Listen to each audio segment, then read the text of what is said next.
de la microbiota y ahora continuamos ahí en el intestino, ya no hablando de enfermedad celíaca, que va a ser parte de la segunda parte de la mañana, sino de un concepto que me parece necesario intentar abordar, dada la frecuencia. Supongo que Colombia no debe escapar al fenómeno de la dieta libre del gluten y esa casi moda que existe en todo el universo occidental y también extendiéndose universalmente.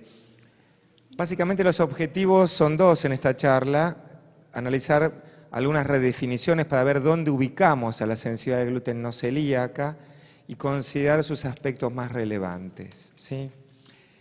El espectro de las enfermedades asociadas al gluten ha cambiado y en el siglo pasado, en el siglo XX, podríamos decir que era relativamente claro. Había una alteración alérgica, la alergia al trigo, poco frecuente, más en niños, y por un fenómeno de autoinmunidad, la enfermedad celíaca. Este era más o menos el mundo que se manejaba. Algunas palabras de la alergia al trigo: es una reacción alimentaria, minutos u horas después de haber ingerido gluten, que afecta a distintas economías del organismo y muchas veces se asocia a patologías alérgicas y de hecho el mecanismo de acción es alérgico y no hay un patrón genético determinado.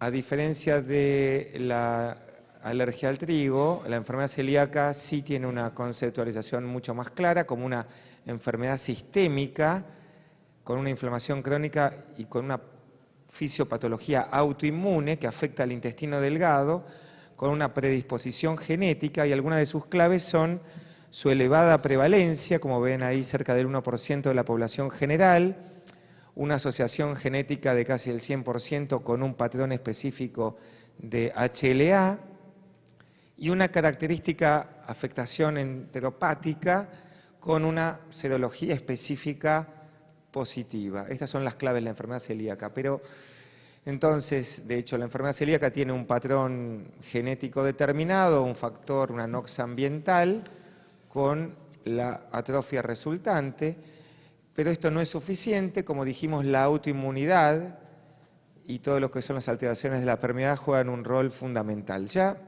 definido este panorama del siglo XX, podemos puntualizar algunos nuevos paradigmas que, a partir de varias reuniones de expertos, que involucró uno de ellos al doctor Julio Bay, que es el director de nuestra unidad de trabajo en Buenos Aires, en el cual el paradigma cambia del siglo XX al siglo XXI y ya no solo tenemos el patrón alérgico y el patrón autoinmune.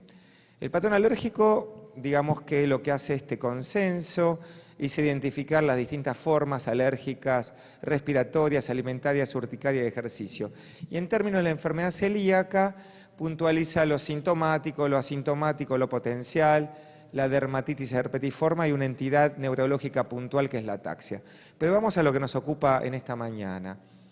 Hay una entidad relacionada al gluten, no autoinmune, no alérgica, que debe ser conocida, que es la sensibilidad al gluten no celíaca. Entonces, pasando ya a esta segunda parte de esta conferencia, vamos a tratar de considerar algunos aspectos. Primero que nada, definirlo.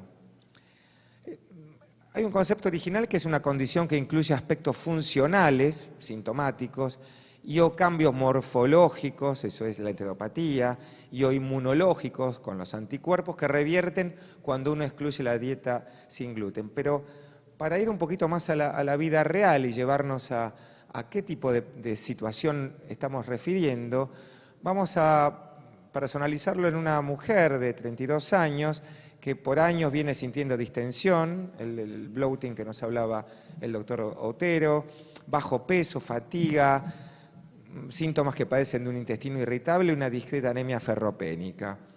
Le han diagnosticado de todo: estrés, intestino irritable, alergia, intolerancia a la leche, etcétera, etcétera. Pero ella, por sospechas de enfermedad celíaca, por situaciones de amigos o por internet, el paciente mismo, al menos en nuestro medio, está iniciando dieta libre de gluten per se y mejora, ¿sí? Cuando uno hace un estudio de estos pacientes va a encontrar que, como en este caso, la biopsia es normal y tal vez encuentre un viejo anticuerpo que ahora se ha vuelto más amigable, que es el antigliadina IgG, algo positivo. Esta es una paciente que, sin duda, por más que uno le diga que debe dejar la dieta, sea un desafío, probablemente se va a negar a dejar la dieta porque ya le hizo bien. Simplemente este es un caso para poner en sintonía la frecuencia de esta situación, al menos en nuestro medio. Entonces, como un concepto más reciente, y para que queden claro, esta entidad tiene síntomas intestinales y extraintestinales desencadenados por el gluten, pero a diferencia del panorama que avisábamos anteriormente de alergia o de autoinmunidad, no hay nada de eso. Se está estudiando qué, eso es lo que viene. Con respuesta a una dieta libre de gluten y reaparecen los síntomas al efectuar el desafío. Y hay una singular superposición entre las tres entidades: alergia al trigo, sensibilidad al gluten y enfermedad celíaca. ¿Cómo evolucionó su conocimiento y su difusión? Las primeras referencias, no voy a detenerme, datan del año 78, de casos similares al que comenté de esta mujer argentina de 32 años. La primera vez que se sistematiza es un estudio llamado el Birmingham Study del 80, en la cual 6 de 8 mujeres que no son celíacas tienen síntomas gastrointestinales por gluten y son motivos de la discusión de Cooper y colaboradores en Gran Bretaña. Y de hecho, si uno ve, hay un interés científico muy alto. Cuando uno hace casi más de 20 años ponía sensibilidad al gluten, había simplemente 220 publicaciones. Me tomé el trabajo de hacerlo esta mañana, bien temprano, 1.309 publicaciones al día de hoy. Y la gente, la comunidad, se mete y pone gluten free o dieta libre de gluten, y miren cómo en los últimos 20 años, más que 20 años, en los últimos 10 años, el aumento singular de ingresos a Google para ver qué es esto de la dieta libre de gluten. Y de hecho hay un notable interés mediático. Newsweek habla del gluten como el gran villano, el Washington Post habla de la cantidad de sensibles al gluten, USA Today habla casi de la cuarta parte de los americanos que quieren comer gluten, quieren comer una dieta libre de gluten, digamos. Y están luego el interés mediático con las celebridades que dicen ser sensibles al gluten, como Oprah Winfrey, Victoria Beckham, etcétera. O están la cantidad de blogs que van a encontrar en internet con sensibilidad al gluten, o esta que lo asimila a una bomba de tiempo casi el comer gluten en esta panza italiana.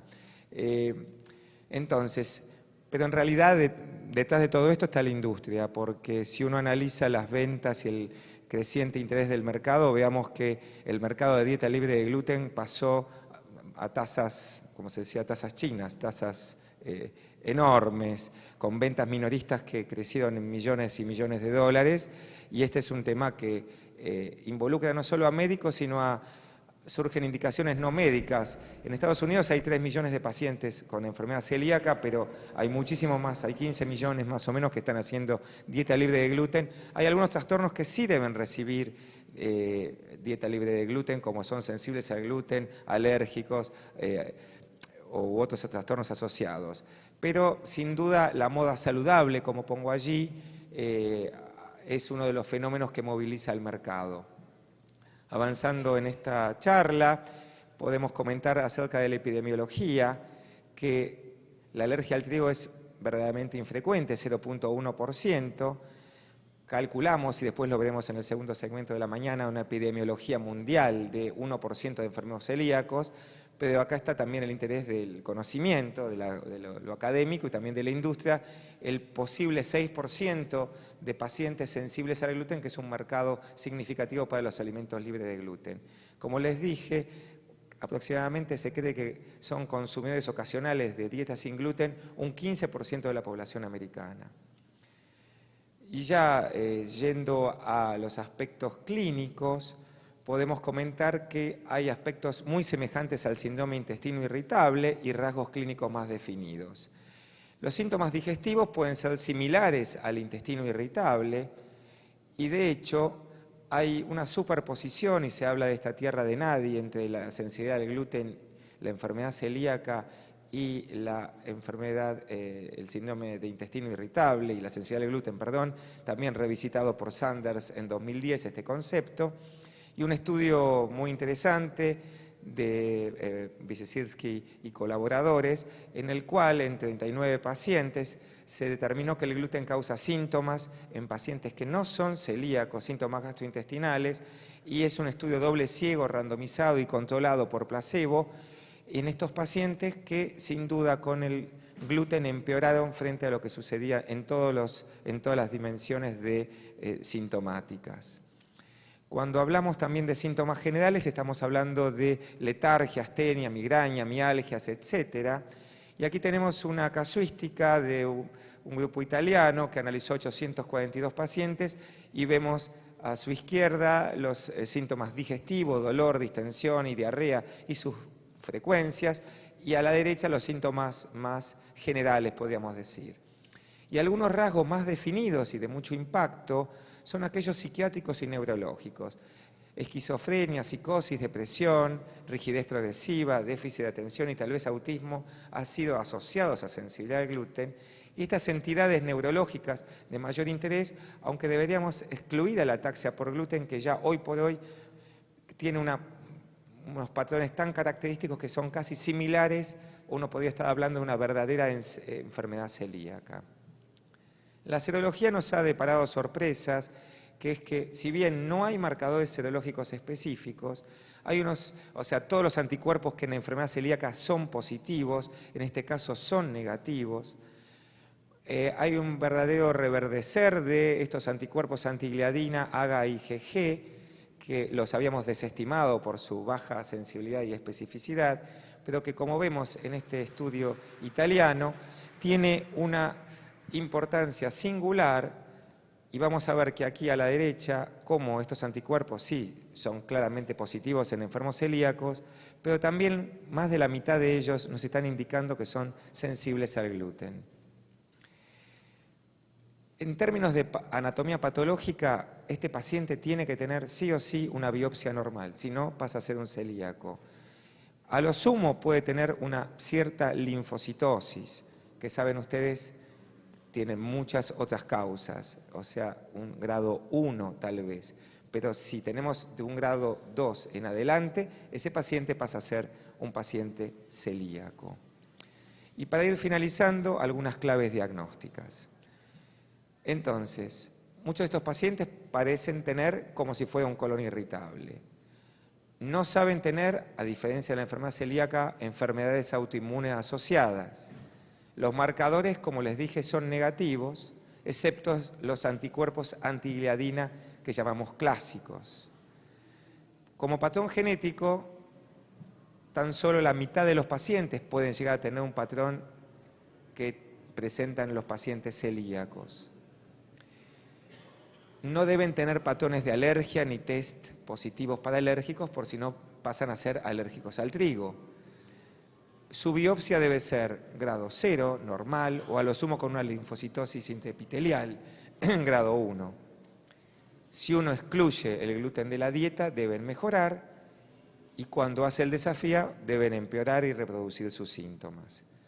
Entonces, cuando tratamos de compararlo, vemos que los sensibles al gluten tienen síntomas más bien más emparentados con el colon irritable, la negatividad de los marcadores con la positividad de los anticuerpos antigliadina y la positividad en todos los marcadores de la enfermedad celíaca, la enteropatía más bien clásica en la lesión típica de la enfermedad celíaca frente a la normalidad de los sensibles al gluten, la genética que es patognomónica y siempre la presentan los enfermos celíacos, la respuesta a la dieta libre de gluten que se observa siempre en ambos casos, y la necesidad de hacer un desafío ciego a los pacientes sensibles al gluten y la inutilidad actual de hacer, en la mayor parte de los casos, un desafío a pacientes celíacos. En conclusión, la definición de la enfermedad celíaca, la sensibilidad al gluten y todos los trastornos es actualmente motivo de consensos y controversias.